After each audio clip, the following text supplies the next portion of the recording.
ఒక మంచి టీవీ కావాలి. అన్ని మంచి టీవీ సార్. ఏ వర్కర్ కమ్. సార్ వస్తున్నా సార్.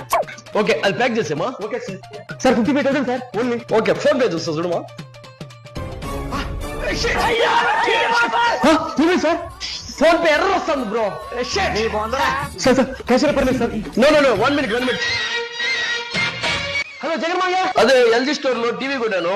అమౌంట్ ఫోన్ పే పోవట్లేదు, కొంచెం మాట్లాడతావా? అంటే మావయ్య మొత్తం చూడం ఈ జగన్ మావయ్య. ఎస్ పార్టీ చూడ జగన్ మావయ్య. మావయ్యతో ఫోన్ మాట్లాడు. మీరు మా బామ్మడికి టీవీ ఇచ్చి పంపించేయండి. మా పిఏ వచ్చి మీకు డబ్బులు ఇస్తాడు. నేను పులివెందులో మీటింగ్ లో ఉన్నాను, వచ్చాక మాట్లాడతాను. ఏ ఎవరా ఫోన్ లో? జగన్ మావయ్యరా పులివెందులో మీటింగ్ లో ఉన్నారంట. అంతేగా టీవీ కూడా డబ్బులు ఇలా బియ్యం వచ్చి ఇస్తారంట. ఓరి నీ అబ్బా జగన్ మావయ్య న్యూఢిల్లీలో మీటింగ్ లో ఉన్నాడు. గారు